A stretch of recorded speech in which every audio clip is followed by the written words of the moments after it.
Good morning, Focus families. Thanks so much for joining us this afternoon. If you will, please feel free to add any questions in the chat box. Aubrey will be answering those after the presentation. Without further ado, it is an absolute pleasure to introduce you Aubrey Crook with HomeLogic Healthcare. Aubrey, take it away. Thank you, Jade. Hello, my name is Aubrey, and I am the Chief Care Officer for HomeLogic Healthcare. I've been working in the healthcare and education space for about 25 years now, working with children of all ages and all abilities. So today's topic that I wanted to bring to you is becoming a paid parent caregiver under GAPP. Just really curious if you are familiar with GAPP or you have heard of it. Could you press 1 in the chat if you've heard? If you've heard of it or if you're somewhat familiar with it already.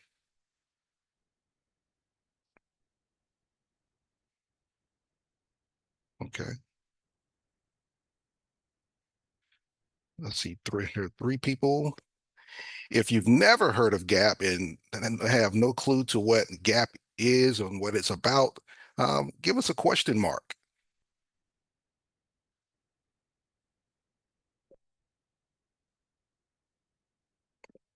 All right, great. Okay. So it looks like the majority of this crowd is not really familiar with it. There are a few of you that are. So we'll kind of speak to both audiences today. So again, Aubrey Crook, and I'll be bringing you today becoming a paid parent caregiver under GAP. So um, let's go to my next slide. So for today's agenda, we'll look to understand how you as the parent can become a paid caregiver for your child under GAP. We'll also be looking to learn about what are the eligibility criteria, what is the application process, and what are the caregiver responsibilities as a parent. And then last, we'll also look at how to navigate the transition from being an unpaid parent to becoming a paid parent caregiver. I'd like to pose this question to everyone and just give you a chance to think about it for a second. How would being a paid parent caregiver under GAP enhance your approach to caring for your child if you are able to receive this type of service? I just want you to think about it. You don't have to type it in the chat or say it. Just want you to just kind of reflect and think about this to yourself. If you were to able to receive some additional income compensation um, under this program. One question that I get at times from parents is when they see what this program is, they ask me, is this real? And my answer is absolutely, 100% is real. There's not a scam, it's no joke. It's a Medicaid program that's provided by the government. So let's look at, so with the financial family challenges that some parents have with their medically fragile children is like they have financial challenges that may include high medical costs, reduced employment opportunities, either not being able to keep a job or being able to even take a job because you're having to care for your child 24/7. I've heard, stories from around the state from parents that they've tried to work, but they just cannot just because of the demands that the caregiving takes and needs for their child are. Then also some family challenges that some families may be challenging or looking at are the out-of-pocket expenses that you may have to incur, while taking care of your child.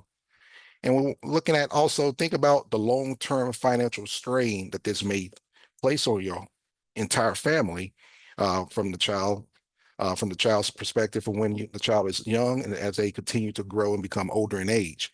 And so with the limited employment opportunities, high medical costs that you may incur and some out-of-pocket expenses, this can give, cause a strain on the financial support that you may be able to receive.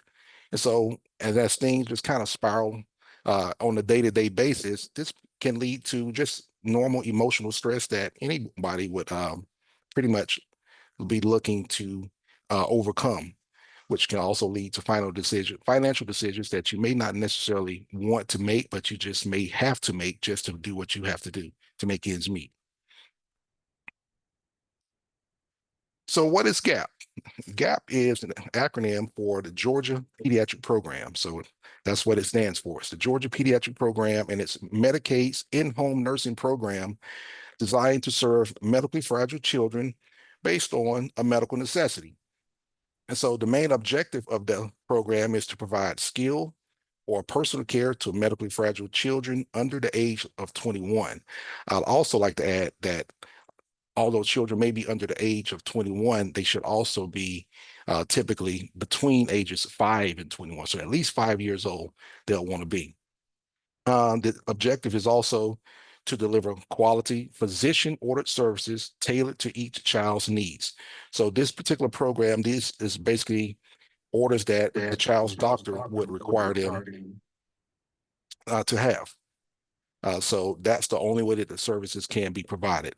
And so with those services that are ordered by the doctor, we work with the caregivers that we have and the physician's orders to meet the needs of that child in the home with whether it be skilled nursing or whether it be unskilled nursing. And we'll look at that a little further in just a second as well.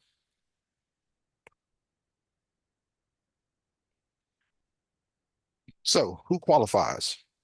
Medically fragile children, ages 5 to 21, pretty much. Pretty much a child will age out of this particular program at 20 years and 11 months. So right before they turn 21, a child will age out.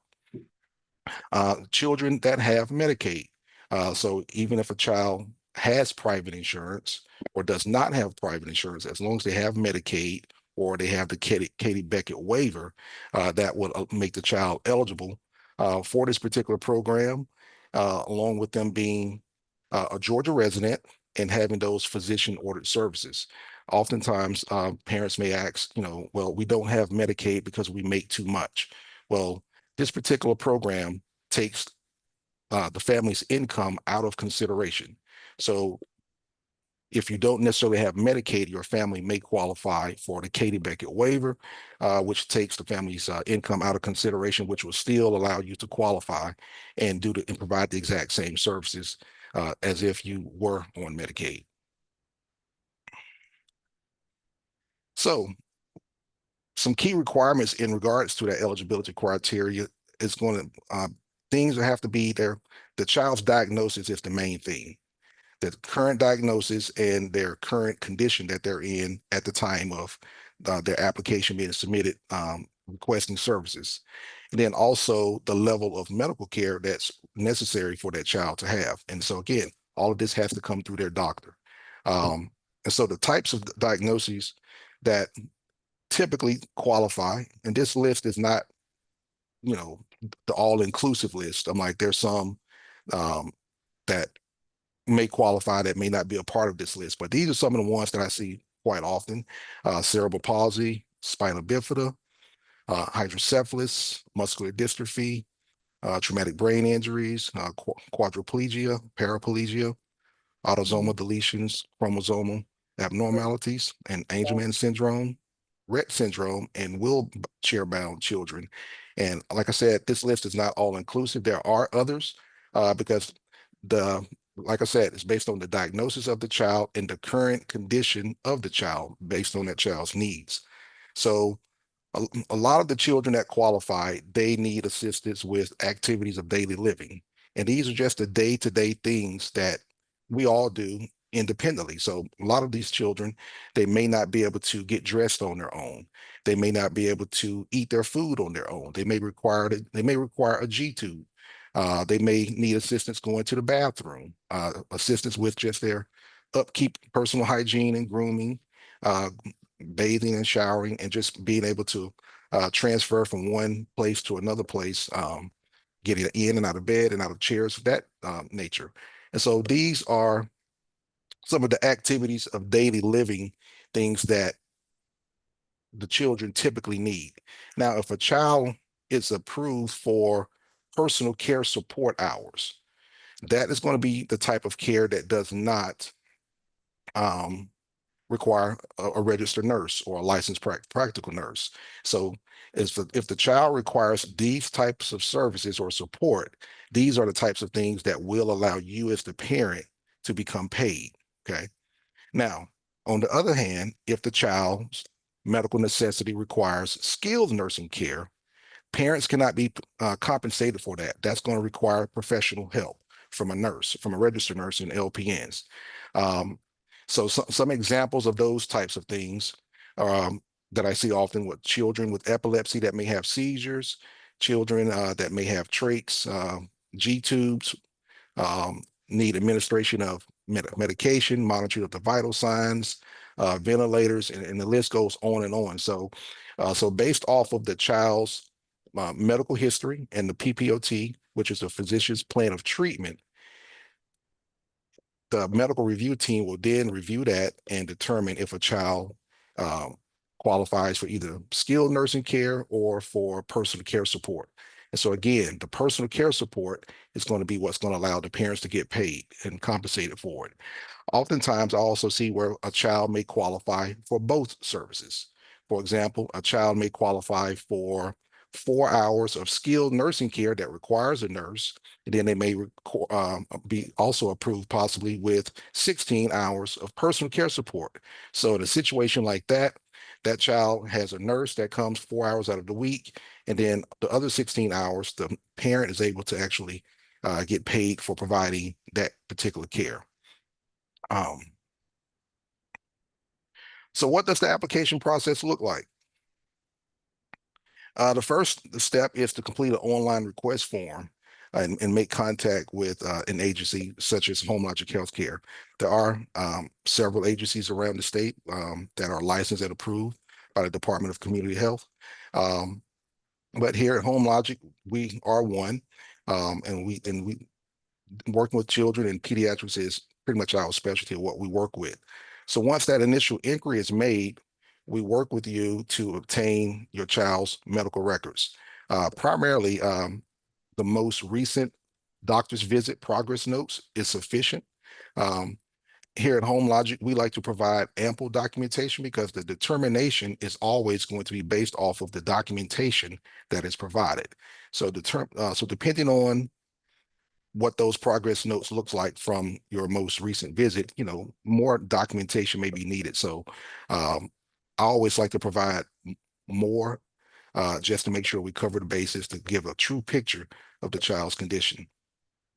Once the medical records have been obtained, we schedule with you a in-home nursing assessment where you will meet with one of our registered nurses. And this is a time where when the nurse meets with you and also the child, um, and they will ask you a lot of different medical questions. It's pretty much just like if you were going to a doctor's office, is what that's like. And the nurse will take lots of notes and assess the child's current condition and come up with a care plan for that particular child.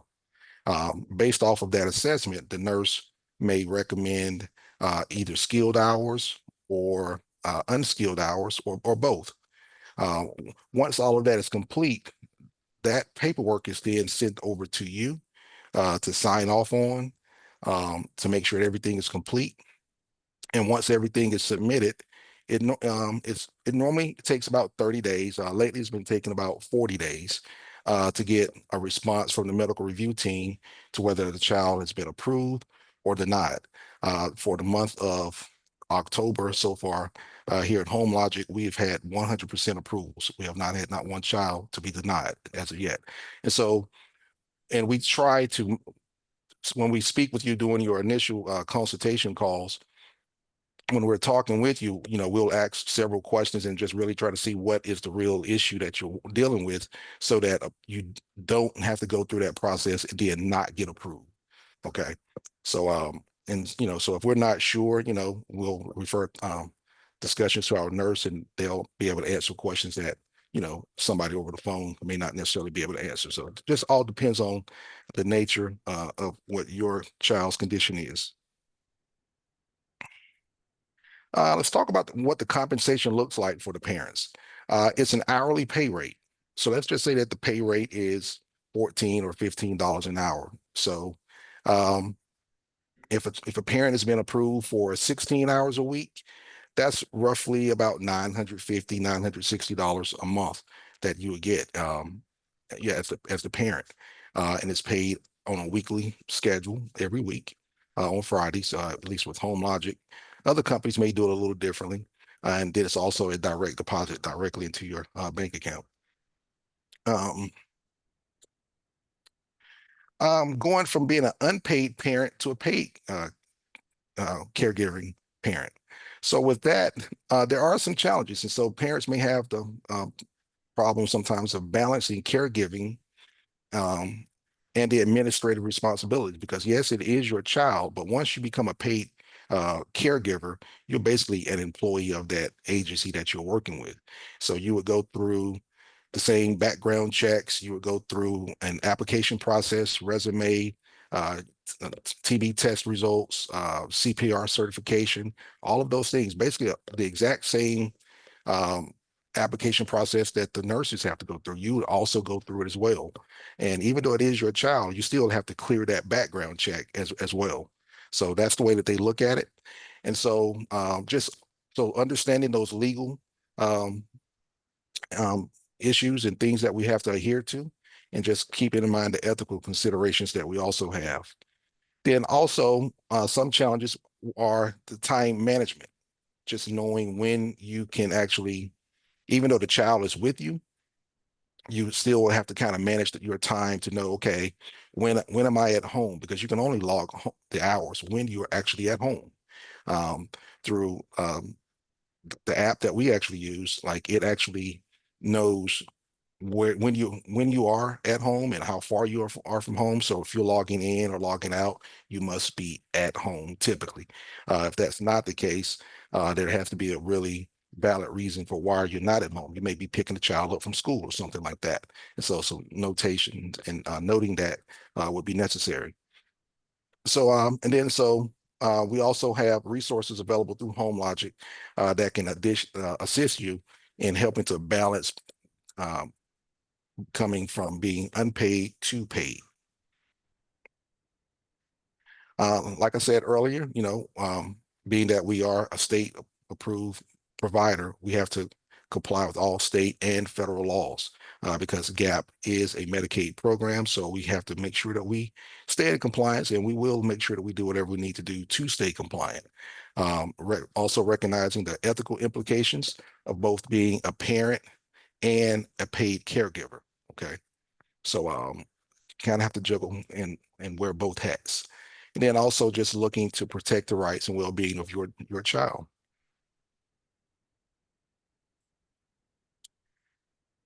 Some of those additional supports that I suggest to parents, I come across parents oftentimes that may say, "Oh, I really don't need a nurse," but I also come across a lot of parents that are taking care of their children 24 hours a day, and I think and at some point, everybody needs a rest or break to be able to just kind of relax just a little bit and be able to recuperate from the day-to-day hustle of caring for your child. So take advantage of these resources that are available.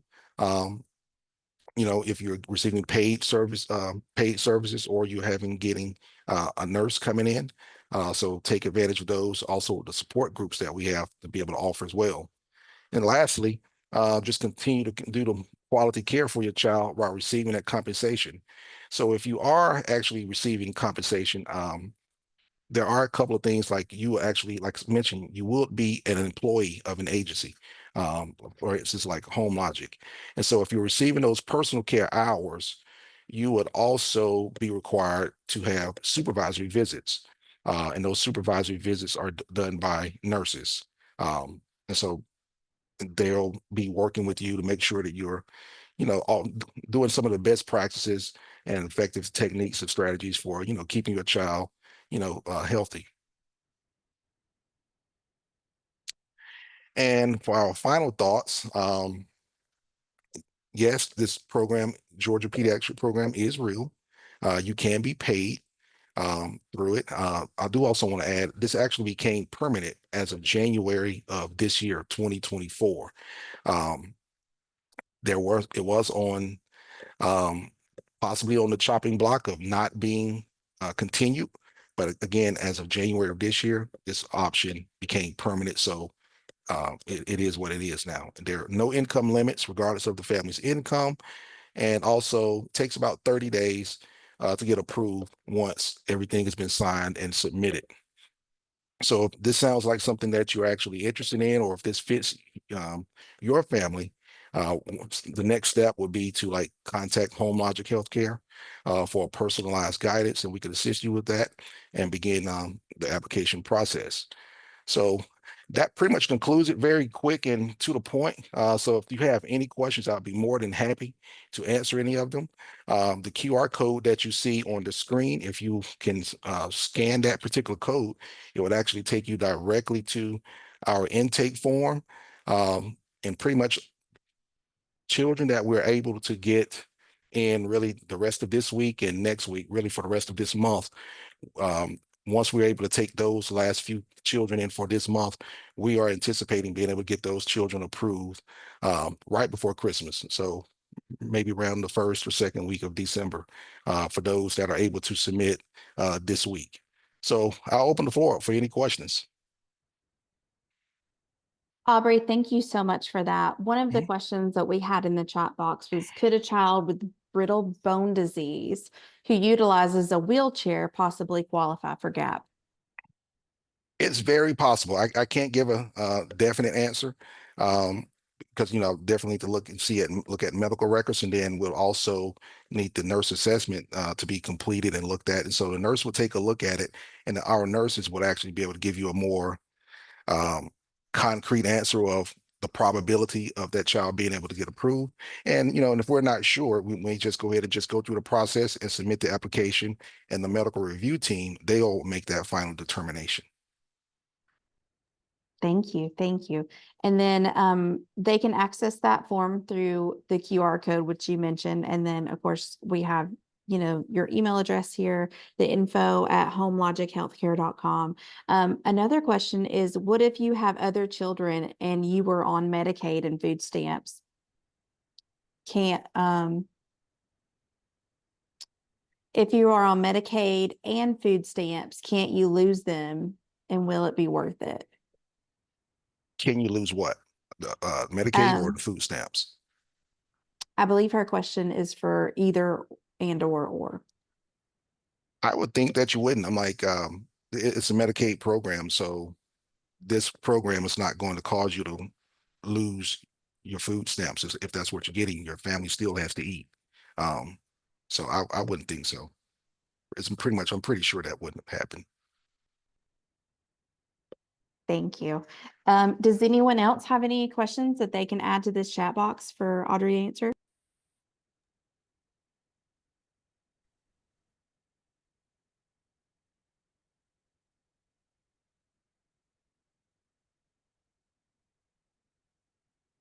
I see one question where the question is, my child was approved for skilled nursing care. Is there a way to reapply to get personal caregiver hours instead? I get that question a lot. A lot of parents are approved for the skilled nursing, and parents are wanting that personal care support. Um, and that's a tough one. The medical review team, again, looks at the medical history, the diagnosis. They look also to see, was there a change in the child's condition from when you were initially approved? And so if there was a change that requires that personal care, you possibly could get some additional personal care hours, but it's not guaranteed. But when the team basically approves those skilled hours, there is something there that's allowing them, and they're seeing that's pretty much what that child needs and requires. Um, so pretty much, if you're looking to get those personal care hours and you already have skill, you can always apply. Um, I haven't seen parents that have had the skill be able to pick it up unless there is a change in the child's condition. Thank you, Aubrey. Another question is there 20 hours max? So No, maybe is there a 20 max? Okay. no, I'm like, I've seen hours as low as 4, and I've seen it as high as 84. So again, it depends on the medical necessity of the child. Thank you. What has been the maximum hours provided for personal care support per week? The maximum that I have seen or heard has been 40. Um, but I've also noticed too that some of those parents that had some of those higher personal care hours, they were approved during the pandemic, like 2, 3 years ago. But for right now, the parents that I'm currently seeing, I'm not seeing 40 hours. I think things have gotten a little bit tighter. Um, there may be somebody out there getting 40 hours. I haven't seen it yet. Um, that's been recent or a new client or person to apply. But again, the medical review team makes that determination. Thank you, Aubrey. Do you offer ICWP at your agency? What is that again now? Marlene, can you please describe ICWP in the comments, please? And we'll go ahead and on to the next question is, can you continue to work if you have personal care hours? Yes, you can. Yes. Will that income count towards you qualifying for Medicaid or food stamps because those programs are income based? Again, with GAP, it takes the parent's income out of consideration.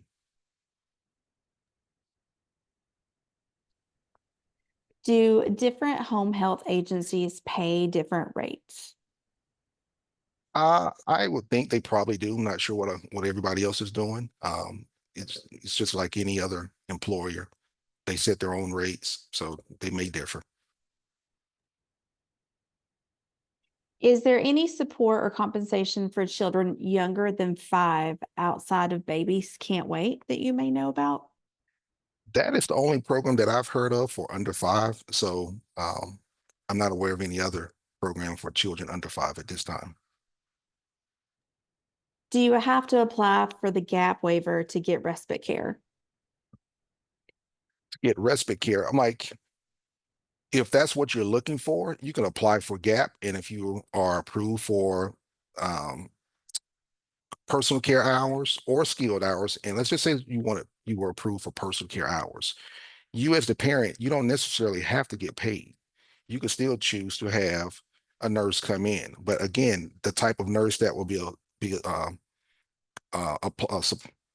for a personal care case will be something like a CNA. It won't be a registered nurse or LPN.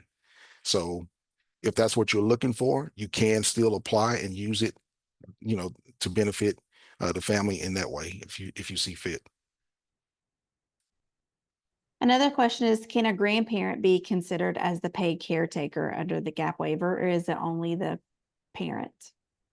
I had a parent ask me this yesterday that was recently approved, and the answer is no. That would be a conflict of interest. A grandparent wouldn't be able to get paid for it. Thank you, Aubrey. And another question to that is, should we start the paperwork at 4 to 4.5 years in anticipation of the child changing 5 years old? I wouldn't maybe start it right at 4.5 years. I may wait maybe 45 to 60 days and just start getting the process going. Here at HomeLogic, we have, dealt with cases like that with kids that may not turn 5 until November. And so we may go ahead and start the process with the parent. And so by the time that we complete it and submit it, everything is complete, the child would be 5 years old.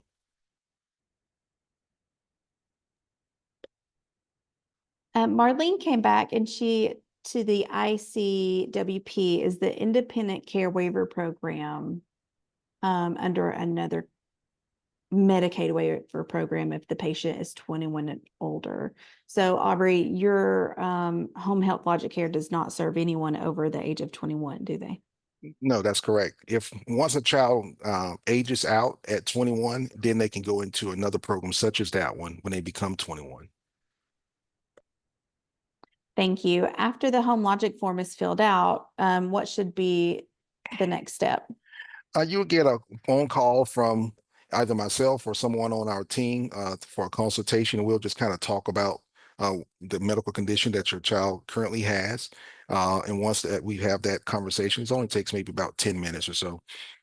And if we see that your child would likely be eligible for the program, then we would work with you to you would send us medical history and records that you may have. And if you don't have any of those records, the team may send you a medical release to acquire those records from your child's physicians. Thank you, Aubrey. Another question is, how can we verify that we are getting paid the right amount? How can you verify? Let's just say if your agency that you're working with is getting that has is making the pay rate is $14 an hour, just simply just multiply your 14, and that's to say you're getting 10 hours. So if you're doing 10 hours a week at $14 an hour, you should be getting $140 a week. So that's the way you would verify that. Thank you for answering that question, Aubrey. If anyone has any other burning questions, please feel free to add those to the chat box before we lose Aubrey today, because we are certainly grateful for his time. So please add those to the chat box now if you have any other questions. And while you guys are waiting, if anyone is, really considering the program, go ahead and submit your inquiries. Again, like I said, it's like the process it's not a long process, but it does take time, with the paperwork and things of that nature. And so if you're even just thinking about it, go ahead and just submit your inquiry, and we can determine next steps after that. Thank you, Aubrey. Another question is, if I already received family support funding, could the GAP waiver also be approved? Family support funding, like where's that funding coming from? Great question. That is a state program that would. Okay. Yeah, I'm not as sure. I'm like, but again, it's based off of, keep in mind, GAP program is based off of the medical necessity of the child. So even though you may have other concerns and things going on within the family, GAP is specifically for the child. So if the child needs it, they get it.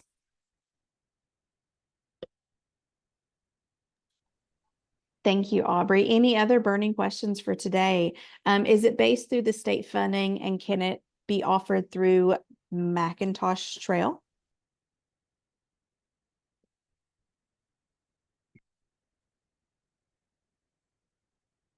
If it's based through state funding and offered through Macintosh Trail, you would still be able to apply for GAP.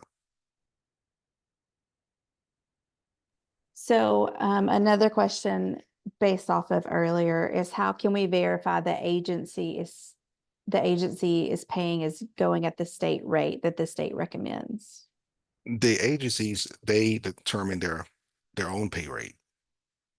So the state, you know, doesn't really recommend or determine how much the agency should pay out. Thank you, Aubrey. And does a child with autism qualify for the GAP waiver? Good question. I see that a lot. They do. You have to, only thing with that, if a child is just pretty much just has autism, you just have to find an agency that works with autism cases. Um, at HomeLogic, we don't offer ABA therapy, but oftentimes the children that we work with, they may have autism and, let's just say, cerebral palsy and maybe epilepsy, all three. So yes, we would be able to work with a child with multiple conditions like that. But if just let's just say if it's just autism, um, a child could be approved for GAP. You just need to find a provider that could actually service that child for autism. Thank you, Aubrey. And the care that the parents are documenting, is that care based? Does that care have to be based on the time that they get off, the school bus to the time that they go to bed? And then the weekends, like, is that the only times that you can apply your No, hour? no, I'm like, just keep in mind it would be like when the child is at home. So you as the parent and the nurse, supervisory nurse, you will work with them to determine the times that you would, let's just say you were going to work a 4-hour shift. Let's just say your child gets off the bus at 4 o'clock. And so you may just say your shift for today may be 4 to 8. And so you will log that time with your child to be paid. Thank you, Aubrey. Any other burning questions?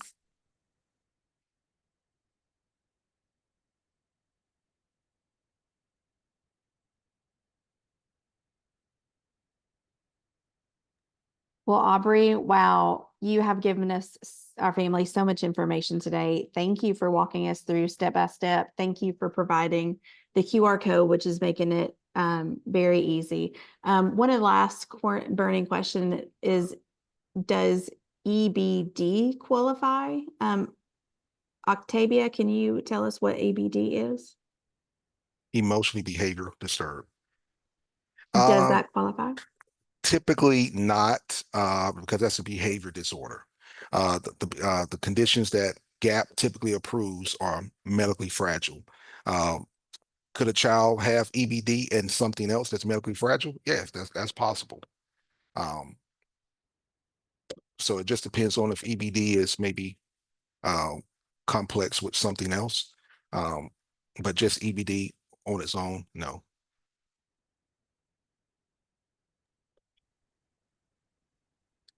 Thank you, Aubrey. Mhm. Audrey, another question that is going to be in the chat, and it will be our last one today, is what is the maximum amount the state pays per hour? Again, the state doesn't determine the pay rate. The state doesn't determine that. Each agency determines their pay rate. I'm like, because it varies. It's just like, if you work for any other company. They'll also determine it could vary by where you live, your location. Um, like maybe, let's just say maybe Atlanta compared to um, Valdosta, the rates may be different. So again, that's determined by the agency. Thank you, Aubrey. And again, we just appreciate you giving us Mhm. your afternoon answering our questions. If Sure. any of our families have any follow-up, again, you have this QR code that Aubrey has provided. You also have their telephone number, which is 470-485-1609. Aubrey, thank you so much. And please Thank have you. a wonderful afternoon. Focus Okay. families, have a great day. Thank All you. right. Thank you so much.